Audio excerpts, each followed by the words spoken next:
Você sabia que quando comparamos a impressora 3D com outros processos de produção, a gente consegue visualizar ali uma diferença enorme, tá, em quantidade de tempo necessário para a produção e também de material. Muitos desses produtos que são fabricados em plástico são feitos em injetoras e até pouco tempo nós não tínhamos acesso a esse processo de produção FDM, que no caso é a impressora 3D. Apesar dela ser utilizada em vários mercados e para vários produtos, nós conseguimos selecionar determinados produtos em específico para que a gente tenha mais resultado. Porém, se a gente não dominar as técnicas que regem essa tecnologia para que a gente tenha peças de qualidade, isso se torna inviável. Porque a quantidade de material gasto e de tempo também gasto é inviável em relação ao lucro que a gente vai ter no final do processo. Meu objetivo nesse vídeo aqui é de passar os principais conceitos que você precisa dominar, tá, para ter peças de qualidade e como que você pode evitar esses erros, tá? Esses erros muitas das vezes faz com que a gente desista do nosso negócio. E com certeza, se você tiver uma visão empreendedora e um caminho, um plano para seguir, você sabe exatamente que isso é necessário. Porque desde você comprar uma impressora 3D, baixar o arquivo em STL pronto na internet e fatiar e colocar para a impressora 3D, é um processo comum. Porém, se a sua máquina não estiver ajustada, se a configuração, que é a programação ali no software de fatiamento, não estiver ajustado também com a peça que você vai fabricar e o modelo que você vai produzir também não estiver ajustado para que gaste menos material e menos tempo de produção, você pode ter aí ao longo do percurso gastos, tá? Então, meu objetivo nesse vídeo aqui é te passar um pouco do que eu sei sobre esse processo e como que você pode fazer para evitar esses principais erros. Dica 1, calibração adequada da sua impressora 3D. Dependendo da sua máquina, ela pode ter ali mais eixos e menos eixos, tá? Porém, ela basicamente funciona da mesma forma, tá? No sentido X, Y e Z na construção da sua peça. Porém, se a sua máquina ela não tiver ajustada, ou seja, se as correias não estiverem ali firmes, se os rolamentos não estiverem ali íntegros, né, para conseguir ali fazer a movimentação, e se a sua máquina também ela não tem um nivelamento da mesa ajustado, você pode perder peças e, consequentemente, perder tempos também na sua produção, uma vez que você coloca para fabricar e a sua peça ali ela descola da mesa ou até mesmo sai deformada, tá? Então, o primeiro ponto que você deve identificar no seu processo de produção é a regulagem da máquina, tá? Então, dependendo aí do seu equipamento, você pode buscar pelo próprio fabricante as recomendações para calibração, tá? Ou em sites na internet, tá? Em fóruns onde você consegue ter ali uma pré-visualização de quais pontos você deve se atentar dependendo da sua máquina.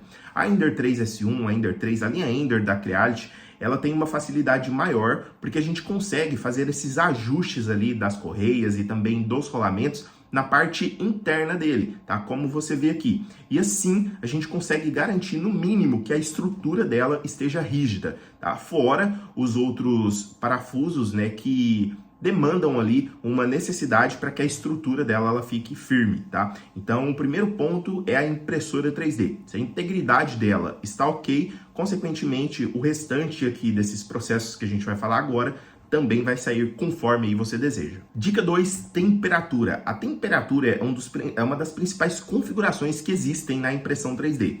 Por quê?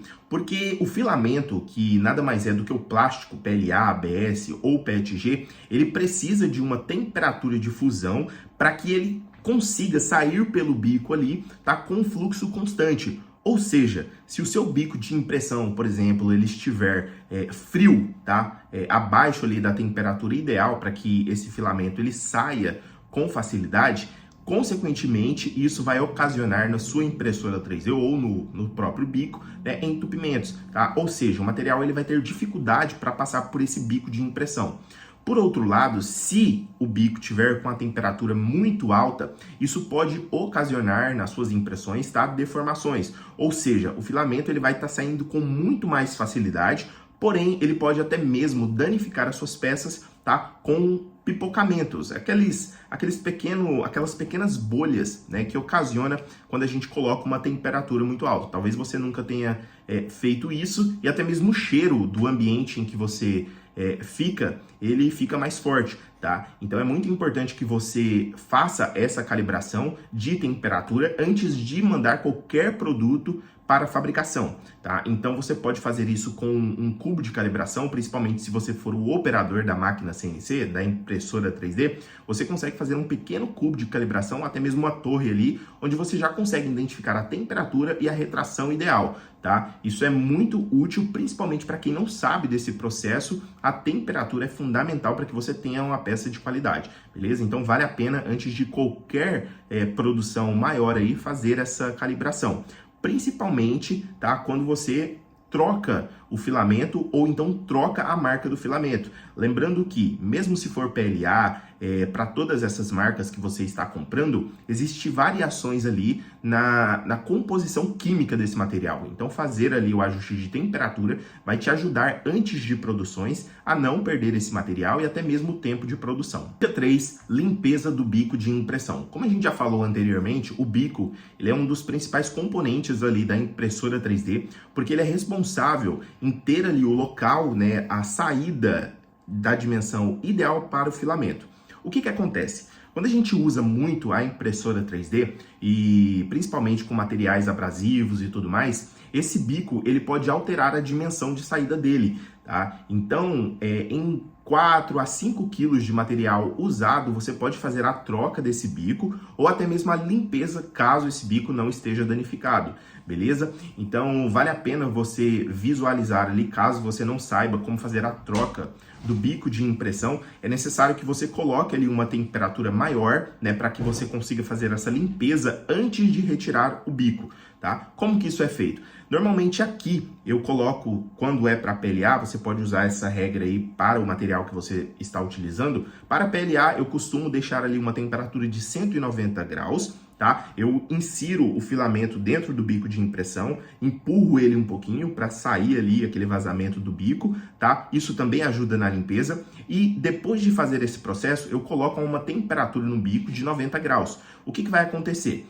Com 90 graus, esse material ele vai ficar rígido ali dentro do bico e a gente consegue fazer a retirada desse filamento com todas as impurezas, tá? Então, se o bico ele estiver muito sujo, se a gente fizer isso aí umas 2, 3 vezes, a gente já faz uma limpeza completa nele ali. Isso antes de retirar. Por quê? Se a gente retira esse bico de impressão com filamento e sujeira dentro dele, a gente pode deixar entre o bico de impressão e o tubo PTFE, que funciona assim na maioria das impressoras 3D, né, um pouco de material, um restante de material que, no caso ali, ele vai ocasionar posteriormente entupimentos.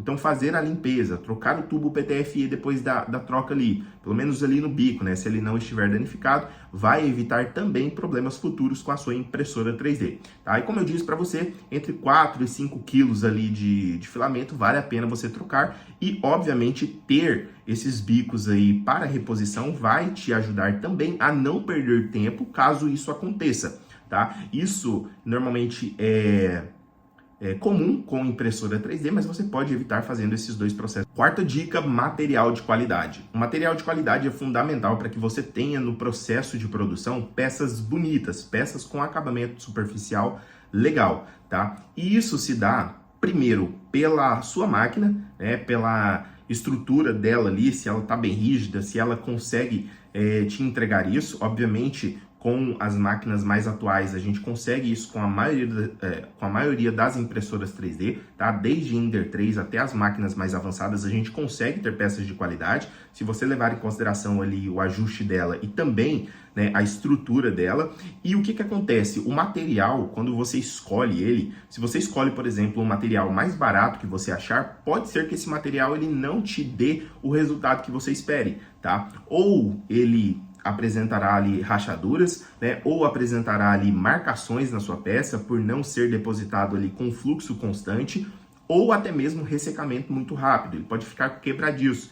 Então a escolha do material é fundamental para que você tenha peças de qualidade, tá? Existem muitas marcas hoje no Brasil que são referências aí, tá? E optar por comprar filamentos nacionais de qualidade ajuda até mesmo, tá? No desenvolvimento desses mesmos produtos aqui no Brasil, tá? Então sempre dê preferências a materiais que você consegue ter uma qualidade e até mesmo um suporte posterior a essa compra. Quinta dica: dominar um software de fatiamento. Independente do software que você escolha para fabricar as suas peças, tá? Para fazer ali o fatiamento, é importante que você domine os parâmetros, né? Altura de camada, temperatura, velocidade, retração.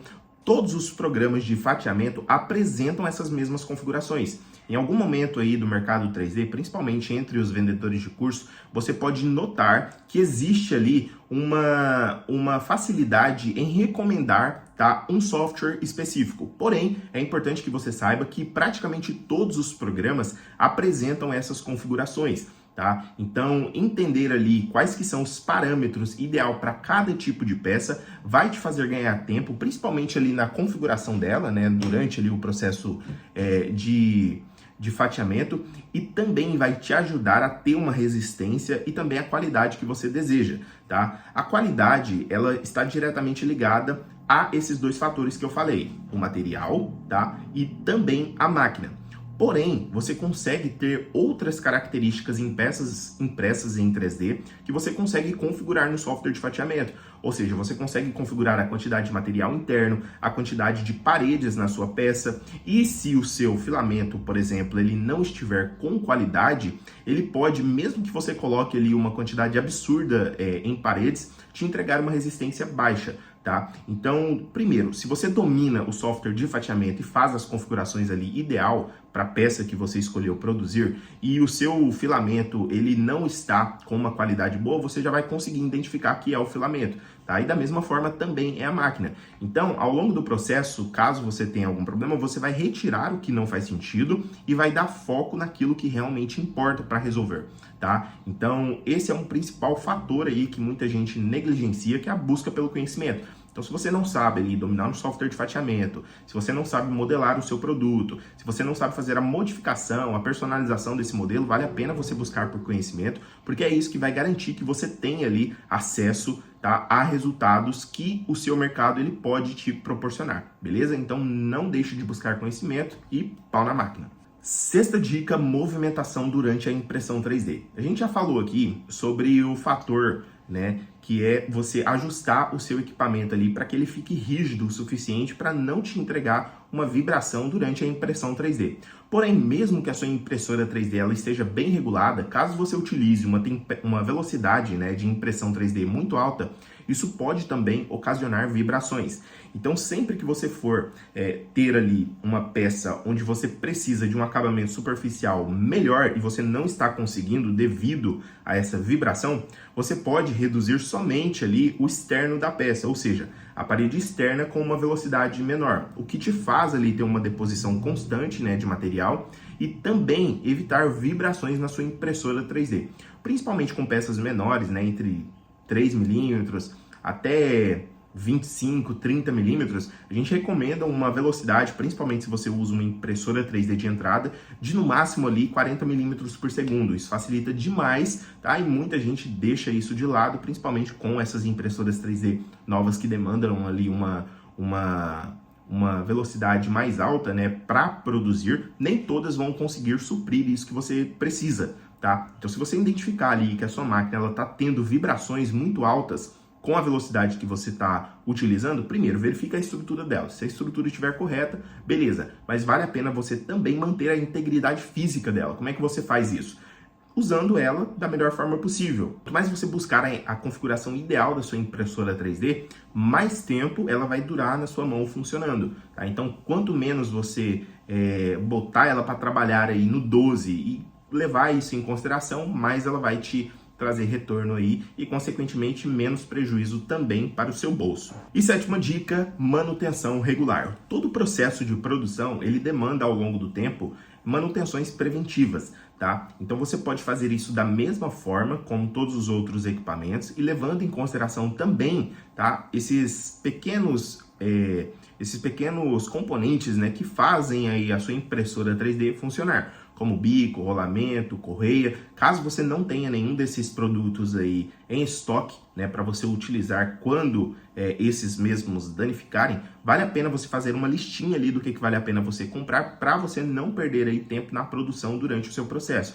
Porque quando você está fazendo ali um serviço, ou então suprindo uma demanda, pode ser que isso dê problema, tá? E fazer isso aí vai te evitar ter erros fatais na sua impressora 3D, parando totalmente a sua produção, beleza? Então, buscar fazer ali um checklist de manutenção preventiva e tudo mais para a sua impressora 3D vai te ajudar também nesse requisito, beleza? Esses são os principais fatores que fazem com que você não tenha problemas com impressora 3D. E se você levar em consideração todos esses fatores que a gente falou aqui, todas essas dicas, pode ter certeza que você vai ter menos problemas aí durante o processo de produção e durante a sua caminhada no mercado de impressão 3D. Eu espero que eu tenha te ajudado com esse vídeo. Se você não é inscrito no canal, se inscreva, deixa o seu like também para fortalecer e deixa nos comentários aqui se você já passou alguma dificuldade com impressora 3D ou cometeu alguns desses erros, beleza? Eu vou fazer questão de responder você aí que está do outro lado.